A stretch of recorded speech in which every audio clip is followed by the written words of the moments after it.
Okay, we're going to go to your online problem, and I will explain the statement of owner's equity and your balance sheet in a little bit more detail as we go through it.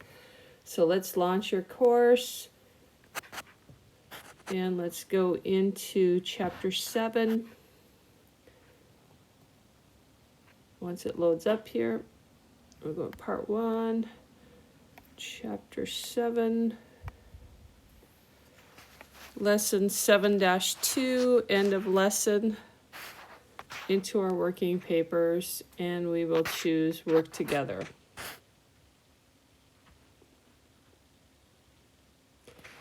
Okay, the first part it says All Pro Painters has completed its worksheet and income statement. It's ready to prepare the balance sheet. The first step in preparing a balance sheet is the heading. Fill in the blanks with that information. So row 1 is always for the name of the business, All Pro Painters. Row 2 is for the financial statement that you are preparing. We are preparing a balance sheet. And the third is the date. And for a balance sheet, we are looking at assets, liabilities, and owner's equity on a specific date. You could prepare a balance sheet any day of the month. So we put in just a specific date of April 30th. 20, and I always push the dash like 4 times and hit my tab, whoops, and hit my tab, and it seems to work with just putting the 2 dashes there. And so your heading should look like this. Step 2, balance sheet items. The list of accounts here is taken from All Pro Painters worksheet. For each account that appears on the balance sheet, indicate the section it would appear. For any account that does not appear on the balance sheet, select neither. Okay, remember balance sheet accounts contain your assets, liabilities, and owner's equity. But again, we have to keep in mind we are preparing a statement of owner's equity also. Okay, so with that in mind, let's take a look at the first one. Cash, petty cash, accounts receivable, supplies, and prepaid insurance. Those are all assets, so they all belong on your balance sheet. So we will mark those as all assets. Moving down, accounts payable, it is a liability. Both of those are liabilities, and they belong on your balance sheet. Your capital account is your owner's equity account. That belongs on your balance sheet. Your drawing account, now if you remember from the lecture, that belongs on your statement of owner's equity account, or statement of owner's equity. So that is on neither. Income summary we have not used. And then we have our revenue and expenses, and remember those belong on our income statement, so those do not go on our balance sheet. So make sure you get all your little circles filled in. Assets, liabilities, and your capital account belong on your balance sheet, and the rest are neither. And so it should look like that. All right, moving on to the next step. We are going to calculate the statement of owner's equity, because remember with our statement of owner's equity, that is going to show us what our current capital situation is all about. And to figure out our current capital situation, we need to include our net income and our drawing in our beginning capital account. Okay, so with that in mind, we're going to take a look at the bottom here. We have 5 blanks to fill in. We're going to take a look at what the capital is on April 1st. If you look up in your worksheet, we can see our capital account right up here is, the balance is $3,500. There are 2 things that have affected that capital account: net income and drawing. Net income is going to make it go up. So we're going to take a look at the bottom of our worksheet up here, and you can see our net income is on this line right down there. Our net income is $3,730. So again, that's going to make our capital go up. But the owner also took some money out of the business, which is our drawing account. So we're going to scroll down. We're going to take a look at our drawing account right here, and we can see that they took out $1,200 in their drawing account. Now, next, we're going to figure out the difference between those two numbers, because the first number makes it go up, the second number makes it go down. So we're going to take $3,730 minus $1,200, and we come up with $2,530. So our capital still went up by $2,530.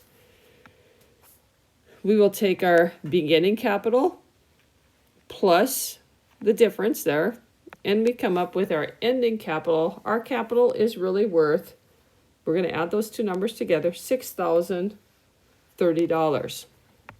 That is what the capital account is when it's brought up to date, after you add the money you made minus the money you took out.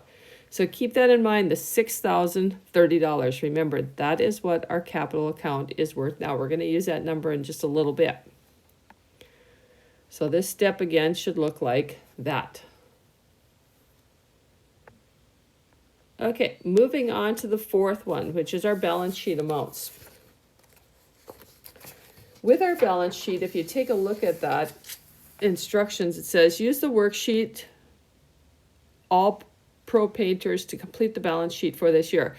If you remember from before when I showed you the balance sheet, it was like two sides. The assets were on one, liabilities, owners' equity on the right side.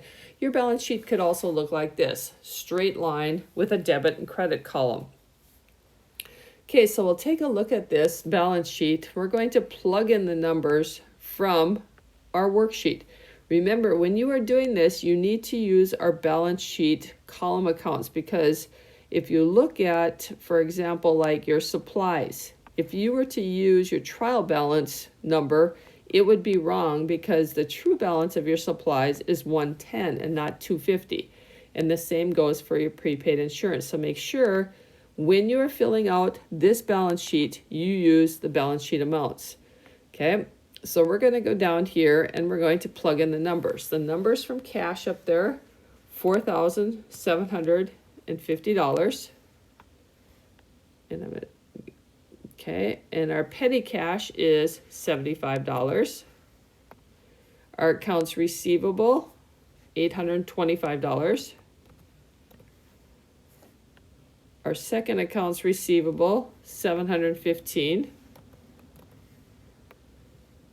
Our supplies, now remember we're using this amount over here, $110.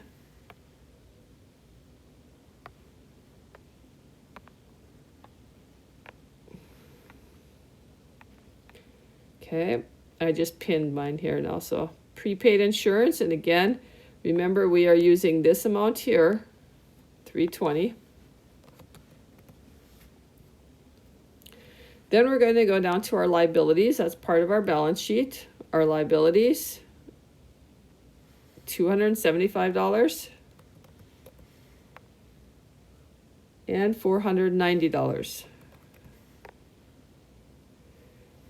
And next is our capital account. Remember now, our capital we can't take right off of our worksheet up here. We cannot use this $3,500, because remember in our previous problem, we figured out our new capital balance. And our new capital balance, if you remember from our statement of stockholders' equity from our previous step, it was, do you remember the amount?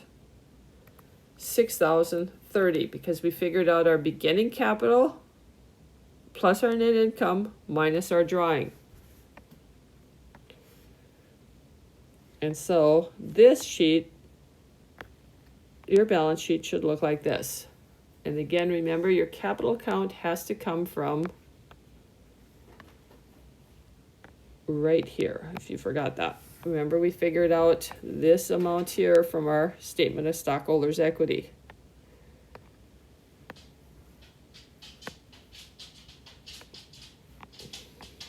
Okay, now we're ready to go on to the last step, our balance sheet totals.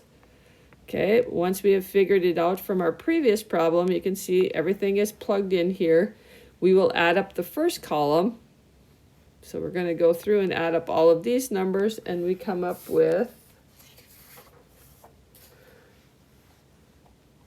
$6,795. And then we'll add up the three numbers here, and we come up with $6,795. Now don't assume that they're going to equal out. You're going to make sure that you do actually add them up. Remember, once you've added them up and they balance out, you would double rule. And so your last step would look like this. Now check Canvas homepage to see what your assignment is for today.